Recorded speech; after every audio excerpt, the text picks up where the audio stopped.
প্রিয় শ্রোতা, শুভ সময়। বেলা শেষের গল্পের আজকের পর্বে আপনারা শুনবেন বিভূতিভূষণ বন্দ্যোপাধ্যায়ের লেখা ছোট গল্প পুঁইমাচা। সহায় হরি চাটুর্যে উঠানে পা দিয়াই স্ত্রীকে বলিলেন, একটা বড় বাটি কি ঘটি যা হয় কিছু দাও তো, তার অক্ষরও গাছ কেটেছে, একটু ভালো রস আনি। স্ত্রী অন্নপূর্ণা ঘরের রান্নাঘরের দাওয়ায় বসিয়া শীতকালের সকালবেলা নারিকেল তেলের বোতলে ঝাঁটার কাঠি পুড়িয়া 2 আঙুলের সাহায্যে ঝাঁটার কাঠি সংলগ্ন জমানো তৈলটুকু সংগ্রহ করিয়া চুলে মাখাইতেছিলেন। স্বামীকে দেখিয়া তাড়াতাড়ি গায়ের কাপড় একটু টানিয়া দিলেন মাত্র, কিন্তু বাটি কি ঘটি বাহির করিয়া দিবার জন্যে বিন্দুমাত্র আগ্রহ তো দেখাইলেনই না, এমনকি বিশেষ কোনো কথাও বলিলেন না। সহায় হরি অগ্রবর্তী হইয়া বলিলেন, কি হয়েছে, বসে রইলে যে, দাও না একটা ঘটি। আহ, খেন্তি টেন্তি সব গেল কোথায় এরা? তুমি তেল মেখে বুঝি ছোঁবে না? অন্নপূর্ণা তেলের বোতলটি সরাইয়া স্বামীর দিকে খানিকক্ষণ চাহিয়া রহিল, পরে অত্যন্ত শান্ত সুরে জিজ্ঞাসা করিল, তুমি মনে মনে কি ঠাউরেছ বলতে পারো? স্ত্রীর অতিরিক্ত রকমের শান্ত সুরে সহায় হরির মনে ভীতির সঞ্চার হইল। ইহা যে ঝড়ের অব্যবহিত পূর্বের আকাশের স্থির ভাবমাত্র, তাহা বুঝিয়া তিনি মরিয়া হইয়া ঝড়ের প্রতীক্ষায় রহিলেন। একটু আমতা আমতা করিয়া কহিলেন, কেন, কি আবার, কি? অন্নপূর্ণা পূর্বাপেক্ষাও শান্ত সুরে বলিলেন, দেখো, রঙ্গ করো না বলছি, ন্যাকামি করতে হয় অন্য সময় করো। তুমি কিছু জানো না, নাকি খোঁজ রাখো না? অত বড় মেয়ে যার ঘরে, সে মাছ ধরে আর রস খেয়ে দিন কাটায় কি করে বলতে পারো? গায়ে কি গুজব রটেছে জানো? সহায় হরি আশ্চর্য হইয়া জিজ্ঞাসা করিলেন, কেন, কি গুজব? কি গুজব জিজ্ঞাসা করো গিয়ে চৌধুরীদের বাড়ি। কেবল বাগদি দুলেপাড়ায় ঘুরে ঘুরে জনম কাটালে ভদ্রলোকের গায়ে বাস করা যায় না। সমাজে থাকতে হলে সেই রকম মেনে চলতে হয়। সহায় হরি বিস্মিত হইয়া কি বলিতে যাইতেছিলেন, অন্নপূর্ণা পূর্ববৎ সুরেই পুনর্বার বলিয়া উঠিলেন, এক ঘরে করবে গো, তোমাকে এক ঘরে করবে। কাল চৌধুরীদের চণ্ডী মণ্ডপে এসব কথা হয়েছে। আমাদের হাতে ছোঁয়া জল আর কেউ খাবে না। আশীর্বাদ করে মেয়ের বিয়ে হলো না, ওনাকে উৎসুগ্য করা মেয়ে। গায়ের কোনো কাজে তোমাকে আর কেউ যেতে বলবে না। যাও, ভালোই হয়েছে তোমার, এখন গিয়ে দুলে বাড়ি বাগদি বাড়ি উঠে বসে দিন কাটাও। সহায় হরি তাচ্ছিল্যের ভাব প্রকাশ করিয়া বলিলেন, এই আমি বলি না জানি কি ব্যাপার, এক ঘরে? সবাই এক ঘরে করেছেন, এবার বাকি আছেন কালীময় ঠাকুর। ও! অন্নপূর্ণা তেলে বেগুনে জ্বলিয়া উঠিলেন, কেন, তোমাকে এক ঘরে করতে বেশি কিছু লাগে নাকি? তুমি কি সমাজের মাথা না একজন মাতব্বর লোক? চাল নেই, চুলো নেই, এক করার মুরদ নেই, চৌধুরীরা তোমায় এক ঘরে করবে, তা আর এমন কি কঠিন কথা? আর সত্যিই তো এদিকে ধাড়ি মেয়ে হয়ে উঠল। হঠাৎ স্বর নামাইয়া বলিলেন, হলো যে 15 বছরের, বাইরে কমিয়ে বলে বেড়ালে কি হবে, লোকের চোখ নেই? পুনরায় গলা উঠাইয়া বলিলেন, না বিয়ে দেবার গা, না কিছু, আমি কি যাব পাত্তর ঠিক করতে? সশরীরে যতক্ষণ স্ত্রীর সম্মুখে বর্তমান থাকিবেন, স্ত্রীর গলার সুর ততক্ষণ কমিবার কোনো সম্ভাবনা নাই বুঝিয়া সহায় হরি দাওয়া হইতে তাড়াতাড়ি একটি কাঁসার বাটি উঠাইয়া লইয়া খিড়কি দুয়ার লক্ষ্য করিয়া যাত্রা করিলেন। কিন্তু খিড়কি দুয়ারের একটু এদিকে কি দেখিয়া হঠাৎ থামিয়া গেলেন এবং আনন্দপূর্ণ স্বরে বলিয়া উঠিলেন, এসব কি রে খেন্তিমা, এসব কোথা থেকে আনলি? ওহ, এ যে 14-15 বছরের একটি মেয়ে আর 2টি ছোট ছোট মেয়ে লইয়া বাড়ি ঢুকিল। তাহার হাতে এক বোঝা পুঁই শাক, ডাঁটাগুলি মোটা ও হলদে হলদে। চেহারা দেখিয়া মনে হয় কাহারা পাকা পুঁই গাছ উপড়াইয়া ফেলিয়া উঠানের জঙ্গল তুলিয়া দিতেছিল। মেয়েটি তাহাদের জঞ্জাল প্রাণপণে তুলিয়া আনিয়াছে। ছোট মেয়ে দুটির মধ্যে একজনের হাত খালি, অপরটির হাতে গোটা 2 পুঁই পাতা জড়ানো কোনো দ্রব্য। বড় মেয়েটি খুব লম্বা, গোলগাল চেহারা, মাথার চুলগুলো রুক্ষ ও অগোছালো, বাতাসে উড়িতেছে। মুখখানা খুব বড়, চোখ দুটো ডাগর ডাগর ও শান্ত। সরু সরু কাচের চুড়িগুলো 2 পয়সা ডজনের একটি সেফটি পিন দিয়া একত্র করিয়া আটকানো। পিনটার বয়স খুঁজিতে যাইলে প্রাগৈতিহাসিক যুগে গিয়া পড়িতে হয়।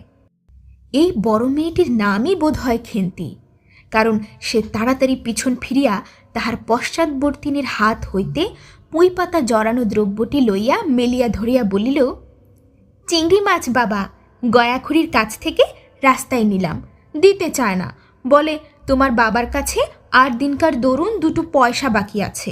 আমি বললাম, দাও না গয়া পিসি, আমার বাবা কি তোমার 2 পয়সা নিয়ে পালিয়ে যাবে? আর এই পুঁইশাকগুলো ঘাটের ধারে রায়কাকা বললে, নিয়ে যা, কেমন মোটা মোটা। অন্নপূর্ণা দাওয়া হইতেই অত্যন্ত ঝাঁঝের সহিত চিৎকার করিয়া উঠিলেন, নিয়ে যা? আহা, কি অমৃতই তোমাকে দিয়েছে! পাকা পুইডাটা কাঠ হয়ে গিয়েছে, 2 দিন পরে ফেলে দিত। নিয়ে যা। আর উনি তাদের আগাছা উঠিয়ে নিয়ে এসেছেন, ভালোই হয়েছে, তাদের আর নিজেদের কষ্ট করে কাটতে হলো না। যত পাথুরে বোকা, সব মরতে আমার ঘাড়ে আসে। ধাড়ি মেয়ে, বলে দিয়েছি না তোমায়, বাড়ির বাইরে কোথাও পা দিও না। লজ্জা করে না এপাড়া সেপাড়া করে বেড়াতে? বিয়ে হলে যে 4 ছেলের মা হতে, খাওয়ার নামে আর জ্ঞান থাকে না। কোথায় শাক, কোথায় বেগুন, আর একজন বেরোচ্ছেন কোথায় রস, কোথায় ছাই, কোথায় পাশ। ফেল বলছি ওসব, ফেল। মেয়েটি শান্ত অথচ ভয় মিশ্রিত দৃষ্টিতে মার দিকে চাহিয়া হাতের বাঁধন আলগা করিয়া দিল। পুঁইশাকের বোঝা মাটিতে পড়িয়া গেল। অন্নপূর্ণা বকিয়া চলিলেন, যা তো রাধি, ও আপদগুলোকে টেনে খিড়কির পুকুরের ধারে ফেলে দিয়ায় তো যা। ফের যদি বাড়ির বার হতে দেখেছি, তবে ঠ্যাং যদি খোঁড়া না করি তো। বোঝা মাটিতে পড়িয়া গিয়াছিল। ছোট মেয়েটি কলের পুতুলের মতন সেগুলি তুলিয়া লইয়া খিড়কির অভিমুখে চলিল, কিন্তু ছোট মেয়ে অত বড় বোঝা আঁকড়াইতে পারিল না। অনেকগুলি ডাঁটা এদিক ওদিক ঝুলিতে ঝুলিতে চলিল। সহায় হরির ছেলেমেয়েরা তাহাদের মাকে অত্যন্ত ভয় করিত। সহায় হরি আমতা আমতা করিয়া বলিতে গেলেন, তা ছেলে মানুষ খাবে বলে তুমি আবার বরং। পুঁইশাকের বোঝা লইয়া যাইতে যাইতে ছোট মেয়েটি ফিরিয়া দাঁড়াইয়া মার মুখের দিকে চাহিল। অন্নপূর্ণা তাহার দিকে চাহিয়া বলিলেন, না না, নিয়ে যা, খেতে হবে না। মেয়ে মানুষের আবার অত নোলা কিসের? এক পাড়া থেকে আরেক পাড়ায় নিয়ে আসবে 2 পাকা পুঁইশাক ভিক্ষে করে। যা যা, তুই যা, দূর করে বনে দিয়ে আয়। সহায় হরি বড় মেয়ের মুখের দিকে চাহিয়া দেখিলেন তাহার 2 চোখ জলে ভরিয়া আসিয়াছে। তাহার মনে বড় কষ্ট হইল, কিন্তু মেয়ের যতই সাধের জিনিস হোক, পুঁইশাকের পক্ষাবলম্বন করিয়া দুপুরবেলা স্ত্রীকে চটাইতে তিনি আদৌ সাহসী হইলেন না। নিঃশব্দে খিড়কি দৌড় দিয়া বাহির হইয়া গেলেন। বসিয়া রাঁধিতে রাঁধিতে বড় মেয়ের মুখের কাতর দৃষ্টি স্মরণে পড়িবার সঙ্গে সঙ্গে অন্নপূর্ণার মনে পড়িল, গত অরন্ধনের পূর্বদিন বাড়িতে পুঁইশাক রান্নার সময় খেন্তি আবদার করিয়া বলিয়াছিল, মা, অর্ধেকগুলো কিন্তু একা আমার, অর্ধেক সব মিলে তোমাদের। বাড়িতে কেহ ছিল না। তিনি নিজে গিয়া উঠানের ও খিড়কি দোরের আশেপাশে যে ডাঁটা পড়িয়াছিল সেগুলি কুড়াইয়া লইয়া আসিলেন। বাকিগুলো কুড়ানো যায় না, ডোবার ধারে ছাই গাদায় ফেলিয়া দিয়াছে। কুঁচো চিংড়ি দিয়া এইরূপেই চুপি চুপি পুঁইশাকের তরকারি রাঁধিলেন। দুপুরবেলা খেন্তি পাতে পুঁইশাকের চচ্চড়ি দেখিয়া বিস্ময় ও আনন্দপূর্ণ ডাগর চোখে মায়ের দিকে ভয়ে ভয়ে চাহিল। 2-একবার এদিক ওদিক ঘুরিয়া আসিতেই অন্নপূর্ণা দেখিলেন উক্ত পুঁইশাকের 1 টুকরাও তাহার পাতে পড়িয়া নাই। পুঁইশাকের ওপর তাহার এই মেয়েটির কিরূপ লোভ তাহা তিনি জানিতেন। জিজ্ঞাসা করিলেন, কিরে খেন্তি, আর একটু চচ্চড়ি দি? খেন্তি তৎক্ষণাৎ ঘাড় নাড়িয়া এ আনন্দজনক প্রস্তাব সমর্থন করিল। কি ভাবিয়া অন্নপূর্ণার চোখে জল আসিল। চাপিতে গিয়া তিনি চোখ উঁচু করিয়া চালের বাতায় গোঁজা ডাল হইতে শুকনা লঙ্কা পাড়িতে লাগিলেন। কালীময়ের চণ্ডীমণ্ডপে সেদিন বৈকালবেলা সহায় হরির ডাক পড়িল। সংক্ষিপ্ত ভূমিকা ফাঁদিবার পর কালীময় উত্তেজিত সুরে বলিলেন, সেসব দিন কি আর আছে ভাইয়া? এই ধরো কেষ্ট মুখুজ্জে, স্বভাব নইলে পাত্রে দেবে না, স্বভাব নইলে পাত্রে দেবে না করে কি কাণ্ডটাই করলে। অবশেষে কিনা হরির ছেলেটাকে ধরে পড়ে মেয়ের বিয়ে দিয়ে তবে রক্ষে। তার কি স্বভাব রাম বলো, 6-7 পুরুষে ভঙ্গ, পচা ক্ষত্রিয়। পরে সুর নরম করিয়া বলিলেন, তা সমাজের সেসব শাসনের দিন কি আর আছে? দিন দিন চলে যাচ্ছে। বেশি দূর যাই কেন, এই যে তোমার মেয়েটি 13 বছরের। সহায় হরি বাধা দিয়া বলিলেন, এই শ্রাবণে 13। আহা, 13 আর 16 তফাৎ কিসে শুনি? 13 আর 16 তফাৎটা কিসের? আর সে 13ই হোক, চাই 16ই হোক, চাই 50ই হোক, তাতে আমাদের দরকার নেই। সে তোমার হিসাব তোমার কাছে থাক। কিন্তু পাপ তোর আশীর্বাদ হয়ে গেল, তুমি বেঁকে বসলে কিসের জন্যে শুনি? ও তো একরকম উৎসুগ্গ করা মেয়ে। আশীর্বাদ হওয়াও যা, বিয়ে হওয়াও তা, 7 পাকে যা বাকি। এই তো সমাজে বসে এসব কাজগুলি তুমি যে করবে আর আমরা বসে বসে দেখব, এ তুমি মনে ভেবো না। সমাজের বামুনদের যদি জাত মারবার ইচ্ছে না থাকে, মেয়ের বিয়ের বন্দোবস্ত করে ফেলো। পাত্তর পাত্তর, রাজপুত্র না হলে কি পাত্তর মেলে না? গরিব মানুষ, দিতে তুতে পারবে না বলেই শ্রীমন্ত মজুমদারের ছেলেকে ঠিক করে দিলাম। লেখাপড়া নাই বা জানলে, জজ ম্যাজিস্ট্রেট না হলে কি মানুষ হয় না? দিব্যি বাড়ি, বাগান, পুকুর। শুনলাম এবার নাকি 20 জমিতে 4টি আমন ধানও করেছে। ব্যাস রাজার হাল। 2 ভাইয়ের অভাব কি? ইতিহাসটা হইতেছে যে মণি গায়ের উক্ত মজুমদার মহাশয়ের পুত্রটি কালীময়ই ঠিক করিয়া দেন। কেন কালীময় মাথা ব্যথা করিয়া সহায় হরির মেয়ের বিয়ের সম্বন্ধ মজুমদার মহাশয়ের ছেলের সঙ্গে ঠিক করিতে গেলেন, তাহার কারণ নির্দেশ করিতে যাইয়া কেহ কেহ বলেন যে কালীময় নাকি মজুমদার মহাশয়ের কাছে অনেক টাকা ধারেন, অনেক দিনের সুদ পর্যন্ত বাকি, শীঘ্র নালিশ হইবে ইত্যাদি। এ গুজব যে শুধু অবান্তর তাহাই নহে, ইহার কোনো ভিত্তি আছে বলিয়াও মনে হয় না। ইহা দুষ্টু পক্ষের রচনা মাত্র। যাহাই হোক, পাত্র আশীর্বাদ করিয়া যাওয়ার দিন কতক পরে সহায় হরি টের পান পাত্রটি কয়েক মাস পূর্বে নিজের গ্রামে কি একটা করিবার ফলে গ্রামের এক কুম্ভকার বধূর আত্মীয় স্বজনের হাতে বেদম প্রহার খাইয়া কিছুদিন নাকি শয্যাগত ছিল। এরকম পাত্রে মেয়ে দেবার প্রস্তাব মনোভূত না হয় সহায় হরি সে সম্বন্ধ ভাঙিয়া দেন। দিন 2 পরের কথা, সকালে উঠিয়া সহায় হরি উঠানে বাতাবি লেবুর গাছের ফাঁক দিয়া যেটুকু নিতান্ত কচিরাঙা রৌদ্র আসিয়াছিল তাহারই আতপে বসিয়া আপন মনে তামাক টানিতেছেন। বড় মেয়ে খেন্তি আসিয়া চুপি চুপি বলিল, বাবা যাবে না? মা ঘাটে গেল।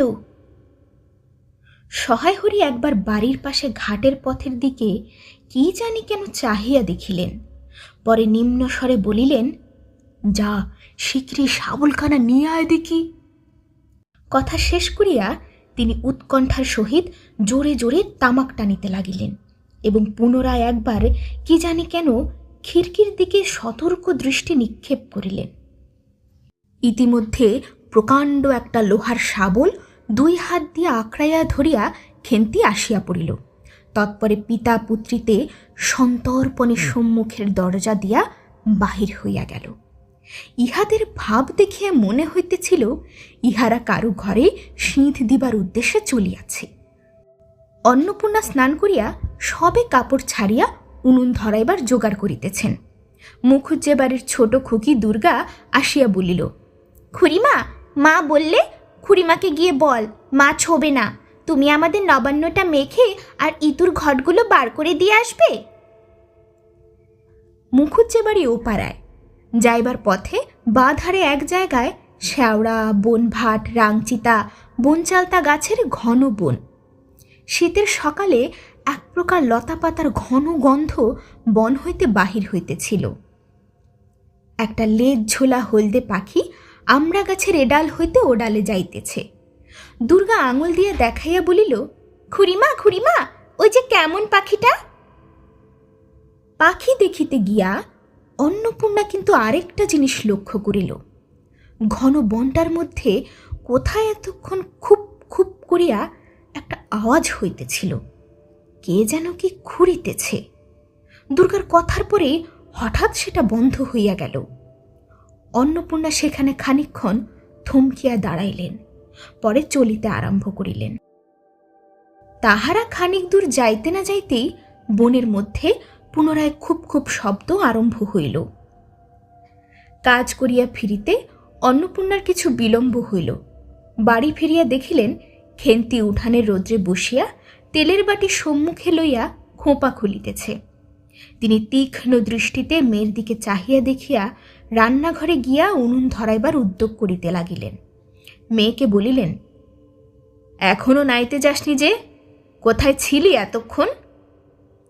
খেন্তি তাড়াতাড়ি উত্তর দিল, এই যে যাই মা, এক্ষুনি যাব আর আসব। খেন্তি স্নান করিয়া যাইবার একটুখানি পরেই সহায় হরি সোৎসাহে 15-16 সের ভারী একটা মেটে আলু ঘাড়ে করিয়া কোথা হইতে আসিয়া উপস্থিত হইলেন এবং সম্মুখে স্ত্রীকে দেখিয়া কৈফিয়তের দৃষ্টিতে সেদিকে চাহিয়া বলিয়া উঠিলেন, ওই ও পাড়ার ময়সা চৌকিদার রোজই বলে, কর্তা ঠাকুর, তোমার বাপ থাকতে তবু মাসে মাসে এদিকে তোমার পায়ের ধুলো পড়ত, তা আজকাল তো তোমরা আর আসো না। এই বেড়ার গায়ে মেটে আলু করে রেখেছি, তা দাদা ঠাকুর বরং। অন্নপূর্ণা স্থির দৃষ্টিতে স্বামীর দিকে চাহিয়া বলিলেন, বরজপোতার বনের মধ্যে বসে খানিক আগে কি করছিলে শুনি? সহায় হরি অবাক হইয়া বলিলেন, আমি? না, আমি কখনো না, এই তো আমি। সহায় হরির ভাব দেখিয়া মনে হইতেছিল তিনি এই মাত্র আকাশ হইতে পড়িয়াছেন। অন্নপূর্ণা পূর্বের মতোই স্থির দৃষ্টিতে স্বামীর দিকে চাহিয়া বলিলেন, চুরি তো করবেই, 3 কাল গিয়ে 1 কাল আছে। মিথ্যে কথাগুলো আর এখন বলো না, আমি সব জানি। মনে ভেবেছিলে আপদ ঘাটে গিয়েছে, আর কি? দুর্গার মা ডেকে পাঠিয়েছিল। ও পাড়া যাচ্ছি, শুনলাম বরজপোতার বনের মধ্যে কি সব খুব খুব শব্দ। তখনই আমি বুঝতে পেরেছি, সাড়া পেয়ে শব্দ বন্ধ হয়ে গেল। যেই আবার খানিক দূর গেলাম, আবার দেখি শব্দ। তোমার তো ইহকালও নেই, পরকালও নেই। চুরি করো, ডাকাতি করো, যা ইচ্ছে করো, কিন্তু মেয়েটাকে আবার এর মধ্যে নিয়ে গিয়ে ওর মাথা খাওয়া কিসের জন্যে? সহায় হরি হাত নাড়িয়া বরজপোতায় তাহার উপস্থিতি থাকার বিরুদ্ধে কতগুলি প্রমাণ উত্থাপন করিবার চেষ্টা করিতে গেলেন, কিন্তু স্ত্রীর চোখের দৃষ্টির সামনে তাহার বেশি কথাও জোগাইল না, বা কথিত উক্তিগুলোর মধ্যে কোনো পূর্বাপর্য সম্বন্ধও খুঁজিয়া পাওয়া গেল না। আধ ঘণ্টা পরে খেন্তি স্নান করিয়া বাড়ি ঢুকিল। সম্মুখস্থ মেটে আলুর দিকে একবার আর চোখে চাহিয়াই নিরীহ মুখে উঠোনের আলনায় অত্যন্ত মনোযোগের সহিত কাপড় মেলিয়া দিতেছিল। অন্নপূর্ণা ডাকিলেন, খেন্তি, এদিকে একবার আয় তো, শুনে যা। মায়ের ডাক শুনিয়া খেন্তির মুখ শুকাইয়া গেল। সেই ইতস্ত করিতে করিতে মার নিকট আসিলে তিনি জিজ্ঞাসা করিলেন, এই মেটে আলুটা দুজনে মিলে তুলে এনেছিস না? খেন্তি মার মুখের দিকে একটুখানি চাহিয়া থাকিয়া একবার ভূপতিত মেটে আলুটার দিকে চাহিল, পরে পুনরায় মার মুখের দিকে চাহিল এবং সঙ্গে সঙ্গে ক্ষিপ্র দৃষ্টিতে একবার বাড়ির সম্মুখস্থ বাঁশঝাড়ের মাথার দিকেও চাহিয়া লইল। তাহার কপালে বিন্দু বিন্দু ঘাম দেখা দিল, কিন্তু মুখ দিয়া কথা বাহির হইল না। অন্নপূর্ণা কড়া স্বরে জিজ্ঞাসা করিলেন, কথা বলছিস নে যে বড়, এই মেটে আলু তুই এনেছিস কিনা? খেন্তি বিপন্ন চোখে মার মুখের দিকে চাহিয়াই উত্তর দিল, হ্যাঁ। অন্নপূর্ণা তেলে বেগুনে জ্বলিয়া উঠিলেন, বলিলেন, পাজি, আজ তোমার পিঠে আমি আস্ত কাঠের চালা ভাঙবো, তবে ছাড়ব। বরজপোতার বনের মধ্যে গিয়েছ মেটে আলু চুরি করতে? সমুত্ত মেয়ে, বিয়ের যোগ্যী হয়ে গেছ কোন কালে? সে এক গলা বিজন বন, তার মধ্যে দিনে দুপুরে বাঘ লুকিয়ে থাকে, তার মধ্যে থেকে পরের আলু নিয়ে এলো তুলে। যদি গোঁসাইরা চৌকিদার ডেকে তোমায় ধরিয়ে দেয়, তোমার কোন শ্বশুর এসে তোমায় বাঁচাতো? আমার জোটে খাবো, না জোটে না খাবো, তা বলে পরের জিনিসে হাত? এ মেয়ে নিয়ে আমি কি করব মা? 2-3 দিন পরে একদিন বৈকালে ধুলা মাটি মাখা হাতে খেন্তি মাকে আসিয়া বলিল, মা মা, দেখবি এসো। অন্নপূর্ণা গিয়া দেখিলেন ভাঙা পাঁচিলের ধারে যে ছোট খোলা জমিতে কতগুলা পাথরকুচি ও কণ্টিকারির জঙ্গল হইয়াছিল, খেন্তি ছোট বোনটিকে লইয়া সেখানে মহা উৎসাহে তরকারির আওলাদ করিবার আয়োজন করিতেছে এবং ভবিষ্যম্ভাবী নানাবিধ কাল্পনিক ফলমূলের অগ্রদূত স্বরূপ বর্তমানে কেবল একটি শীর্ণকায় পুঁইশাকের চারা কাপড়ের ফালির গ্রন্থি বন্ধনে বন্ধ হইয়া ফাঁসি হইয়া যাওয়া আসামির মতন ঊর্ধ্বমুখে একখণ্ড শুষ্ক কঞ্চির গায়ে ঝুলিয়া রহিয়াছে। অবশিষ্ট ফলমূলাদি আপাতত তার বড় মেয়ের মস্তিষ্কের মধ্যে স্থিতি করিতেছে, দিনের আলোয় এখনও বাহির হয় নাই। অন্নপূর্ণা হাসিয়া বলিলেন, ধুর পাগলি, এখন পুঁইডাঁটার চারা পোতে কখনো? বর্ষাকালে পুঁততে হয়, এখন যে জল না পেয়ে মরে যাবে। খেন্তি বলিল, কেন, আমি রোজ জল ঢালব। অন্নপূর্ণা বলিলেন, দেখ, হয়তো বেঁচে যেতেও পারে, আজকাল রাতে খুব শিশির হয়। খুব শীত পড়িয়াছে। সকালে উঠিয়া সহায়হরি দেখিলেন তাহার 2 ছোট মেয়ে দোলাই গায়ে বাঁধিয়া রোদ উঠিবার প্রত্যাশায় উঠানের কাঁঠাল তলায় দাঁড়াইয়া আছে। একটা ভাঙা ঝুড়ি করিয়া খেন্তি শীতে কাঁপিতে কাঁপিতে মুখুজ্জে বাড়ি হইতে গোবর কুড়াইয়া আনিল। সহায়হরি বলিলেন, হা মা খেন্তি, তা সকালে উঠে জামাটা গায়ে দিতে তোর কি হয়? দেখ দিকি এই শীত। আচ্ছা দিচ্ছি বাবা, কই শীত, তেমন তো। হ্যাঁ দে মা, এক্ষুনি দে, অসুখ বিসুখ 5 রকমের হতে পারে, বুঝলি নে। সহায়হরি বাহির হইয়া গেলেন। ভাবিতে ভাবিতে গেলেন তিনি অনেক দিন মেয়ের মুখে ভালো করিয়া চাহেন নাই। খেন্তির মুখ এমন সুশ্রী হইয়া উঠিয়াছে। জামার ইতিহাস নিম্নলিখিত রূপ। বহু বৎসর অতীত হইল। হরিপুরের রাসের মেলা হইতে সহায়হরি কালো সার্জের এই 2.5 টাকা মূল্যের জামাটি ক্রয় করিয়া আনেন। ছিঁড়িয়া যাইবার পর তাহাতে কতবার রিপু ইত্যাদি করা হইয়াছিল। সম্প্রতি গত বছর হইতে খেন্তির স্বাস্থ্যোন্নতি হওয়ার দরুন জামাটি তাহার গায়ে হয় না। সংসারের এসব খোঁজ সহায়হরি কখনো রাখিতেন না। জামার বর্তমান অবস্থা অন্নপূর্ণারও জানা ছিল না। খেন্তির নিজস্ব ভাঙা টিনের তরঙ্গের মধ্যেই উহা থাকিত। পৌষ সংক্রান্তি। সন্ধ্যাবেলা অন্নপূর্ণা একটা কাশিতে চালের গুঁড়া, ময়দা ও গুড় দিয়া চটকাইতেছিলেন। একটি ছোট বাটিতে 1 বাটি তেল। খেন্তি কুড়ুনির নিচে একটা কলার পাতা পাড়িয়া 1 মালা নারিকেল কুড়িতেছে। অন্নপূর্ণা প্রথমে খেন্তির সাহায্য লইতে স্বীকৃত হন নাই, কারণ সে যেখানে সেখানে বসে, বনে বাদারে ঘুরিয়া ফেরে। তাহার কাপড় চোপড় শাস্ত্রসম্মত ও সূচি নহে। অবশেষে খেন্তি নিতান্ত ধরিয়া পড়ায় হাত পা ধোয়াইয়া ও শুদ্ধ কাপড় পরাইয়া তাহাকে বর্তমান পদে নিযুক্ত করিয়াছেন। ময়দার গোলা মাখা শেষ হইলে অন্নপূর্ণা উনুনে খোলা চাপাইতে যাইতেছেন। ছোট মেয়ে রাধা হঠাৎ ডান হাতখানা পাতিয়া বলিল, মা, ওই একটু। অন্নপূর্ণা বড় গামলাটা হইতে একটুখানি গোলা তুলিয়া লইয়া হাতের আঙুল 5টির দ্বারা একটি বিশেষ মুদ্রা রচনা করিয়া সেটুকু রাধার প্রসারিত হাতের উপর দিলেন।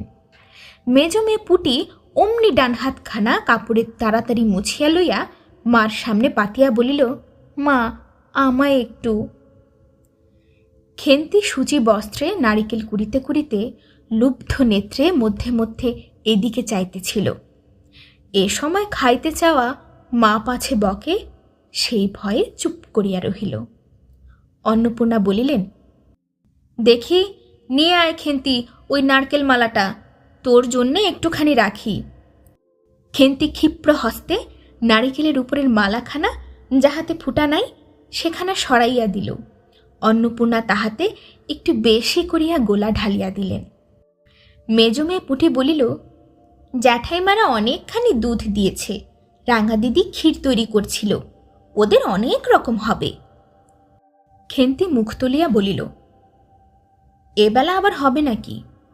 ওরা তো ওবেলা ব্রাহ্মণ নেমন্তন্ন করেছিল, সুরেশ কাকাকে আর ও পাড়ার তিনুর বাবাকে।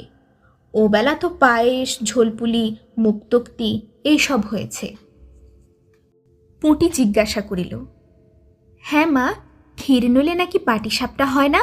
খেদি বলছিল, ক্ষীরের পুর না হলে কি আর পাটিসাপটা হয়? আমি বললাম, কেন, আমার মা তো শুধু নারকেলের ছাই দিয়েই করে, সে তো কেমন লাগে। অন্নপূর্ণা বেগুনের বোটায় একটুখানি তেল লইয়া খোলায় মাখাইতে মাখাইতে প্রশ্নের সদুত্তর খুঁজিতে লাগিলেন। খেন্তি বলিল, খেদির ওইসব কথা, খেদির মা তো ভারী পিঠে করে কি না? ক্ষীরের পুর দিয়ে ঘিয়ে ভাজলেই কি আর পিঠে হয়? সেদিন জামাই এলে ওদের বাড়ি দেখতে গেলুম কিনা, তাই খুড়িমা দুখানা পাটিসাপটা খেতে দিল। ও মা, কেমন একটা ধরা ধরা গন্ধ! আর মার পিঠেতে কখনো গন্ধ পাওয়া যায়? পাটিসাপটায় ক্ষীর দিলে ছাই খেতে হয়।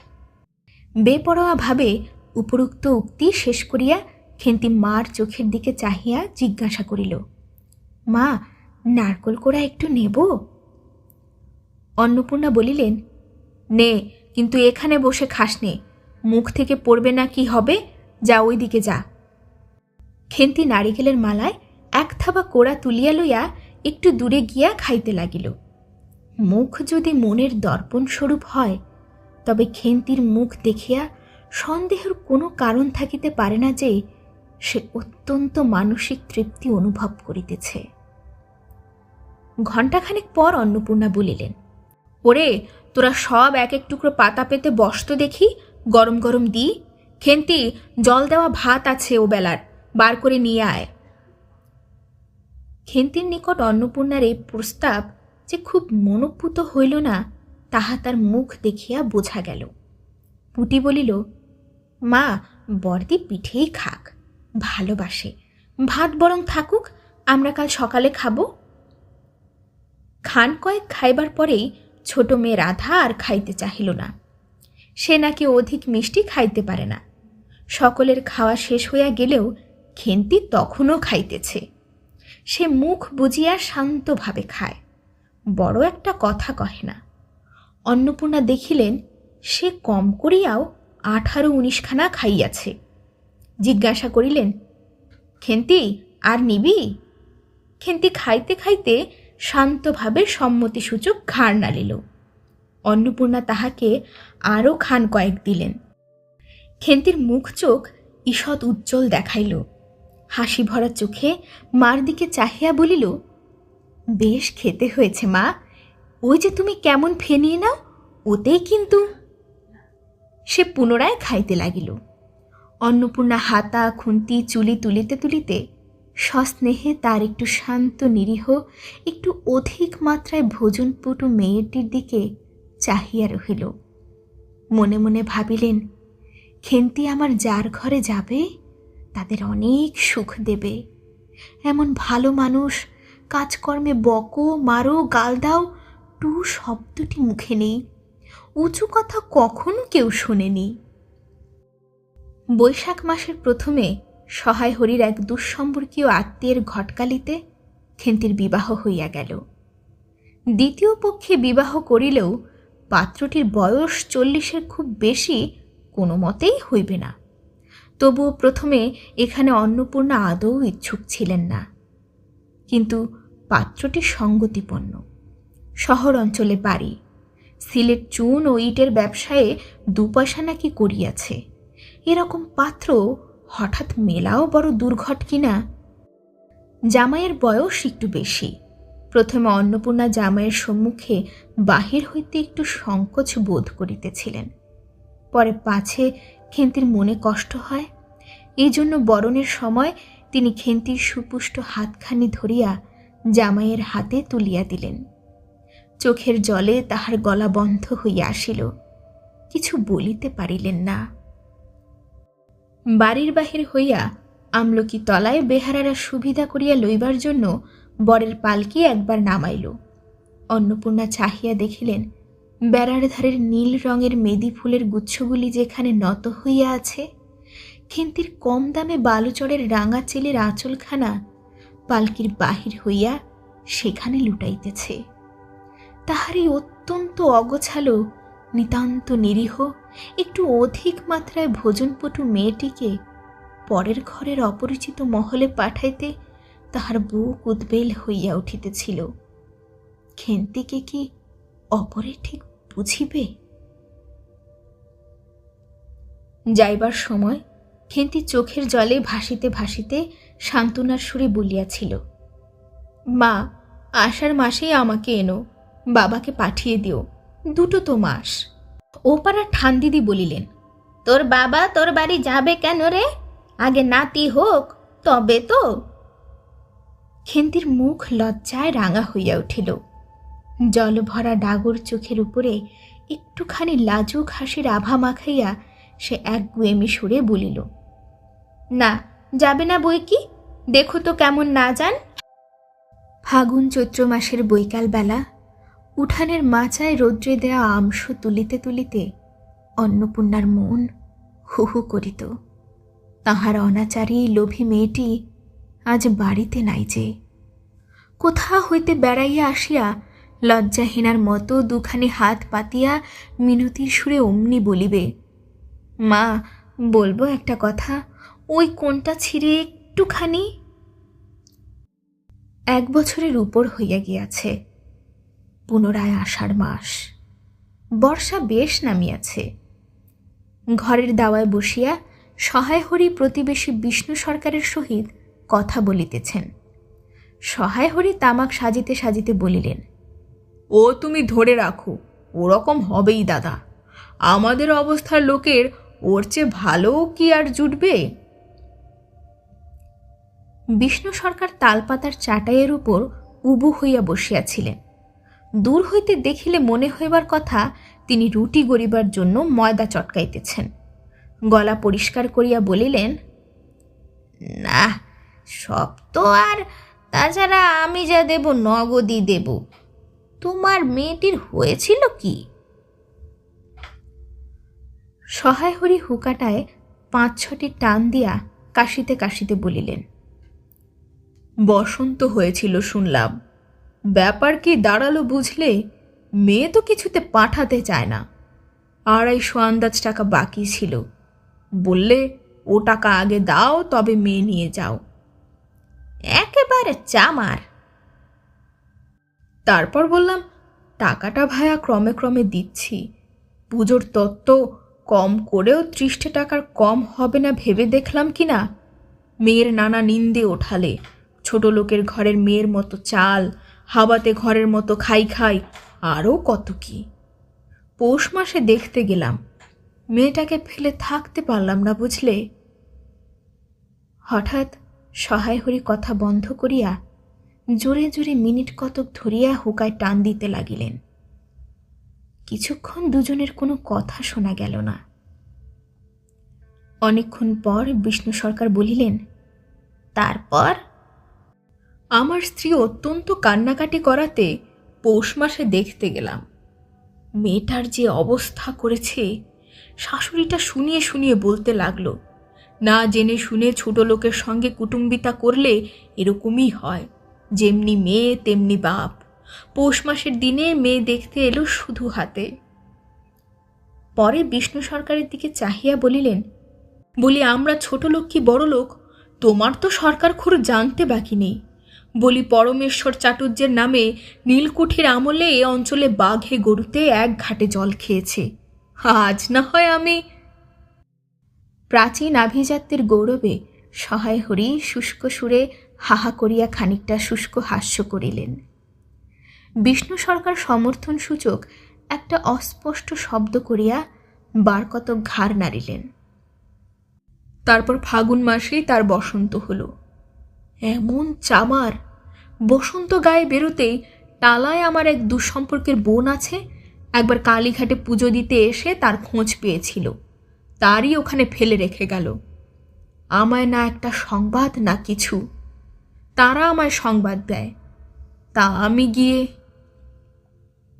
দেখতে পাওনি? না, এমনই চামার, গহনাগুলো অসুখ অবস্থাতে গা থেকে খুলে নিয়ে তবে টালায় পাঠিয়েছে। যাক, তা চলো যাওয়া যাক, বেলা গেল। চার কি ঠিক করলেই? পিঁপড়ের টোপে মুড়ির চার তো সুবিধে হবে না। তারপর কয়েক মাস কাটিয়া গিয়াছে। আজ আবার পৌষ পার্বণের দিন। এবার পৌষ মাসের শেষাশেষি এত শীত পড়িয়াছে যে অত্যন্ত বৃদ্ধ লোকেরাও বলাবলি করিতেছেন যে এরূপ শীত তাহারা কখনো জ্ঞানে দেখে নাই। সন্ধ্যার সময় রান্নাঘরের মধ্যে বসিয়া অন্নপূর্ণা সরু চাকলি পিঠার জন্য চালের গুঁড়ার গোলা তৈয়ারি করিতেছেন। পুঁটি ও রাধা উনানের পাশে বসিয়া আগুন পোহাইতেছে। রাধা বলিতেছে, আর একটু জল দিতে হবে মা, অত ঘন করে ফেললে কেন? পুঁটি বলিল, আচ্ছা মা, ওতে একটু নুন দিলে হয় না? ও মা দেখো, রাধার দোলাই কোথায় ঝুলছে, এক্ষুনি ধরে উঠবে। অন্নপূর্ণা বলিয়া উঠিলেন, সরে এসে বসো না, আগুনের ঘাড়ে গিয়ে না বসলে কি আগুন পোহানো হয় না? এই দিকে আয়। গোলা তৈয়ারি হইয়া গেল। খোলা আগুনে চড়াইয়া অন্নপূর্ণা গোলা ঢালিয়া মুচি দিয়া চাপিয়া ধরিলেন। দেখিতে দেখিতে মিঠে আঁচে পিঠা টোপরের মতো ফুলিয়া উঠিল। পুঁটি বলিল, মা দাও, প্রথম পিঠাখানা কানাচে সারার ষষ্ঠীকে ফেলে দিয়ে আসি। অন্নপূর্ণা বলিলেন, একা যাস নে, রাধাকে নিয়ে যা। খুব জোছনা উঠিয়াছিল। বাড়ির পিছনে সারার গাছের ঝোপের মাথায় তেলাকুচু লতার থোলা থোলা সাদা ফুলের মধ্যে জোছনা আটকিয়া রহিয়াছে। পুঁটি ও রাধা খিড়কিদোর খুলিতেই একটা শিয়াল শুকনো পাতায় খসখস শব্দ করিতে করিতে ঘন ঝোপের মধ্যে ছুটিয়া পলাইল। পুঁটি পিঠাখানা জোর করিয়া ছুড়িয়া ঝোপের মাথায় ফেলিয়া দিল। তারপর চারিধারের নির্জন বাঁশবনের নিস্তব্ধতায় ভয় পাইয়া ছেলে মানুষ পিছু হটিয়া আসিয়া খিড়কির দরজার মধ্যে ঢুকিয়া পড়িয়া তাড়াতাড়ি দরজা বন্ধ করিয়া দিল। পুঁটি ও রাধা ফিরিয়া আসিলে অন্নপূর্ণা জিজ্ঞাসা করিলেন, দিলি?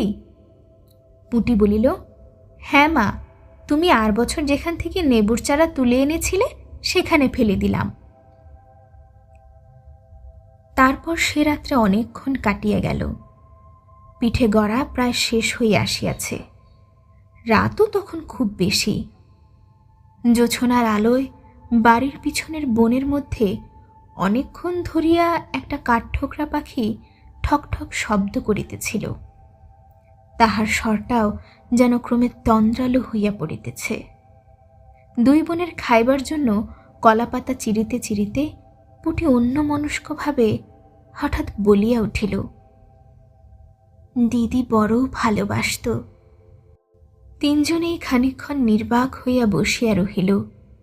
তাহার পর তাহাদের তিনজনের দৃষ্টি কেমন করিয়া আপনা আপনি উঠানের এক কোণে আবদ্ধ হইয়া পড়িল, যেখানে বাড়ির সেই লোভী মেয়েটির লোভের স্মৃতি পাতায় পাতায় শিরায় শিরায় জড়াইয়া তাহার কত সাধের নিজের হাতে পোতা পুঁই গাছটি মাচা জুড়িয়া বাড়িয়া উঠিয়াছে। বর্ষার জল ও কার্তিক মাসের শিশির লইয়া কচি কচি সবুজ ডগাগুলি মাচাতে সব ধরে নাই, মাচা হইতে বাহির হইয়া দুলিতেছে। সুপুষ্টু নধর প্রবর্ধমান জীবনের লাবণ্যে ভরপুর।